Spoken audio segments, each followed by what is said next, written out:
Well, today the Conch Economist is in Munich, and I am very proud and privileged to introduce to you a relative of mine who is Mr. Roland DIMBATH, and in Germany we say DIMBATH. Exactly. So in German that would be Roland DIMBATH. Yes, and That's my name. but in our family here he's known as Rolly.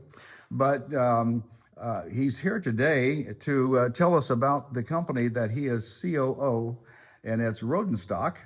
And so, Rolly, how long have you been COO of RODENSTOCK? Maybe before we go there, let's just mention at least why you are here today. Well, I'm here today because I wanted to come over to see Oktoberfest again. Exactly. Yeah. So we had the pleasure to visit Oktoberfest on Tuesday. There was. Yes, we did. Had some wonderful beer and chicken. Oh, right? I had too much beer. I'm afraid to say it was a little bit wet, but it was fun. Yes, right? Yes. It's always fun to go to the Oktoberfest. It was, and in another report, I'm going to share with our viewers some of the scenes from Oktoberfest. But that's enough for a different program altogether. Right. But okay, how long have you been with RODENSTOCK? So I joined RODENSTOCK in 2006. So it's almost, not completely, but it's almost 20 years now. So almost it's quite a while. I would say I'm a veteran to the company and also to the optical industry, because that's what we do, what the company of RODENSTOCK does, ophthalmic lenses.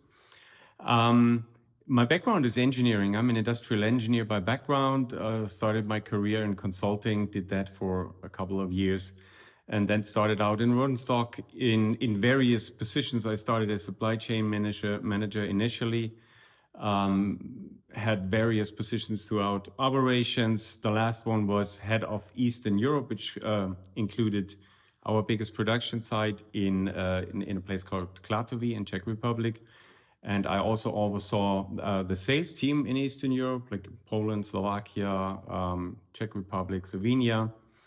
And now since almost 5 years, I'm the COO, and as such, I'm responsible for everything we need to produce and deliver lenses to our customers.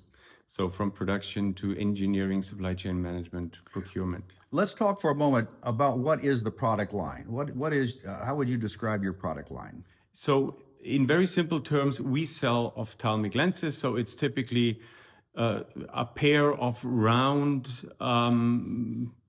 plastic pieces with an optical correction. We sell to opticians. What RODENSTOCK really stands for is high-end, highly individualized progressive lenses. This is our key product. That is our key know-how we have. Of course, we sell all kinds of different and other lenses as well, single vision lenses, bifocal lenses, you name it. But really what RODENSTOCK is all about is progressive, high-end progressive lenses. And who do you sell these to? So our customers, there's two main groups of customers. The biggest and most important group is independent opticians who basically own their own shop, or maybe they have 2 or 3 shops. And then we have larger key accounts, like here in Germany, that would be Fielmann or Apollo, big chains with hundreds of POS, points of sales. And it's different, typically different products we sell into these channels, and also a different way of selling it, a different, let's say, IT connection and so forth. But in very simple terms, we sell to the optician, and the optician sells to the end consumer. You don't sell ultimately to the consumer directly? No, we don't do any retail. Now, does an optician send a prescription to you, and then you basically fill that prescription as far as the lens is concerned, and you make the lens? Again, here, depending on the market, there's different processes. Speaking of Germany, typically, you as an end consumer, you just walk into the store, and the optician takes your prescription values, like, the optical power, determines the optical power you need. He sends that on to us together with the product code, like the type of lens he wants to have. And that's when the clock starts ticking for us. Typically, we have the lens ready after 2 to 3 days in production, and then we ship it back to the optician. Okay, all right. How many lenses a year do you sell?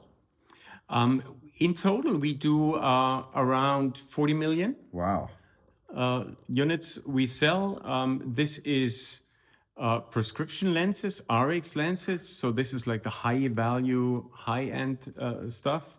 But we also do stock lenses. So like if it's an easy prescription, plus minus two, we have it readily on the shelf, and we just pick it and ship it out to the customer. Where are these lenses made?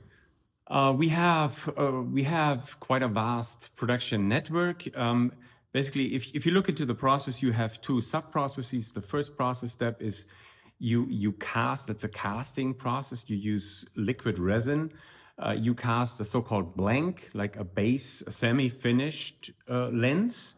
And that is then going into the RX production. And the RX production is always make to order. It's always customer individual, whereas the casting, that's a make to stock process. And the casting we do in Thailand. The prescription-based production, the RX production, we have a number of medium-sized and big production size. The biggest facilities are in Czech Republic, and in Thailand and in Morocco. Interesting. Well, let's talk about your customer base. Where are they located? Customer base, so our sales is largely European. Okay. So our European biggest Union? European Union, Yes. not only European Union, also outside, so non-EU. Europe, like Norway or Switzerland, we do that as well. Great Britain? Great Britain now as well, right? Yes.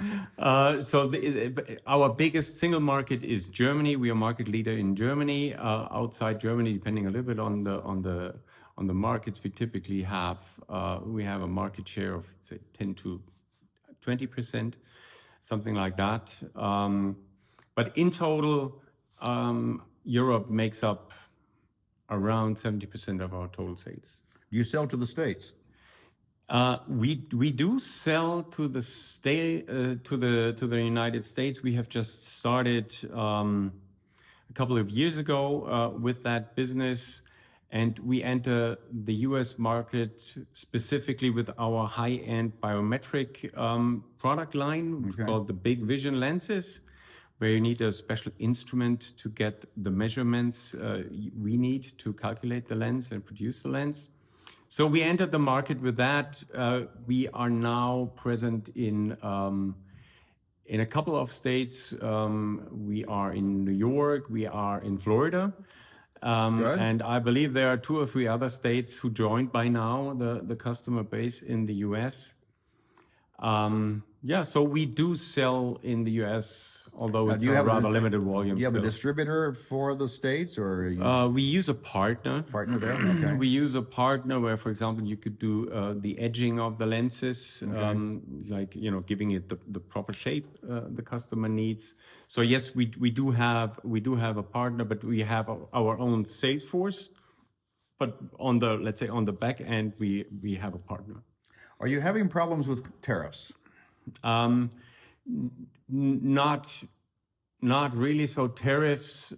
So you're talking about the U.S. tariffs. U.S. tariffs. If you bring goods into the U.S., you have to pay.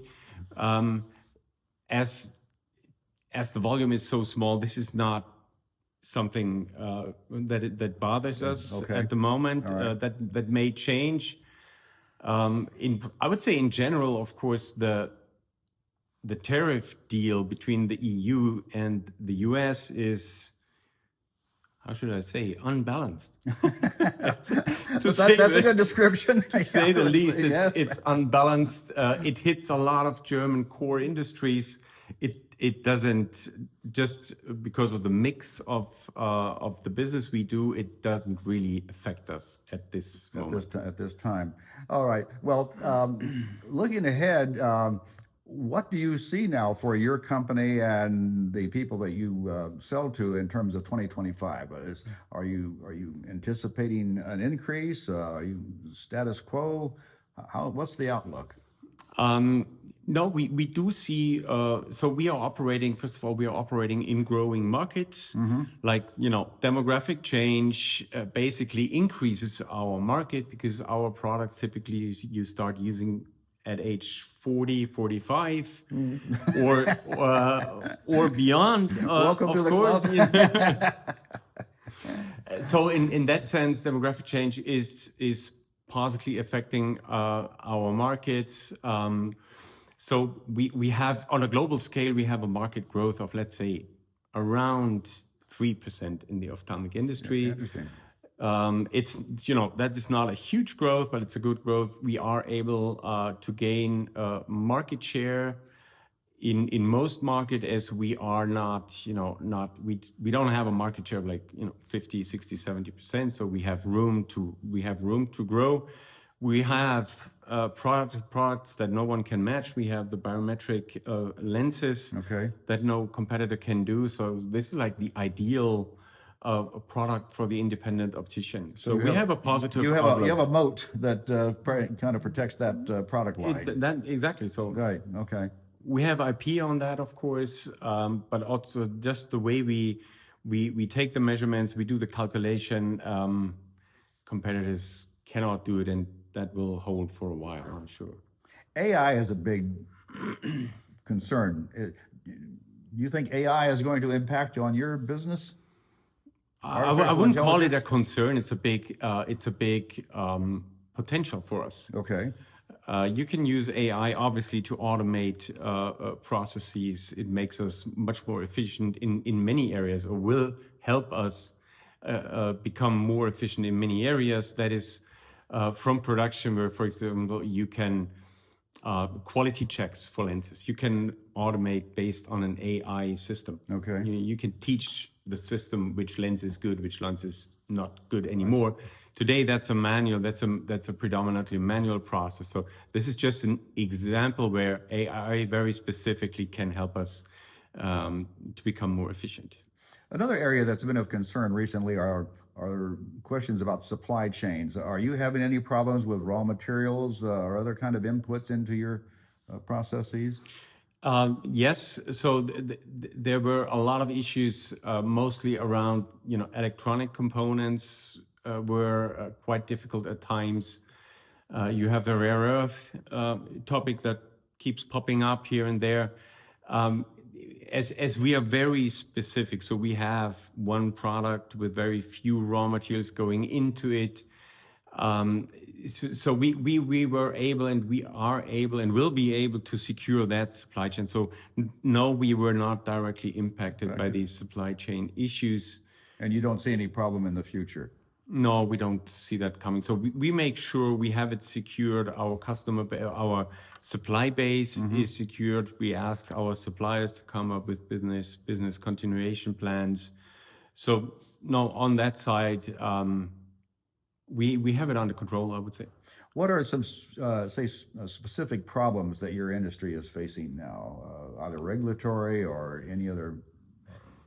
Yes, specific problems, probably not changing. So we have to maintain a good level of competitiveness. So we need a very healthy cost base, I would say. So location of production is a very important topic. We are constantly reviewing and optimizing.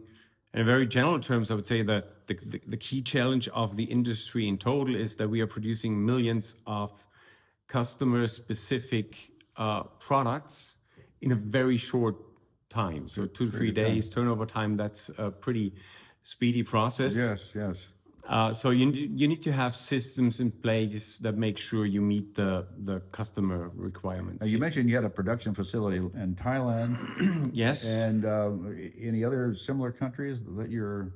Well, we have one in Thailand. We have the biggest European one in Klatovy in the Czech Republic. Okay. That's another very big one. We serve a lot of European customers from.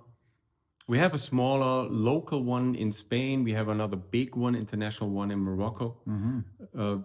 very interesting country, by the way, very interesting cost structure, infrastructure, good qualification. Interesting.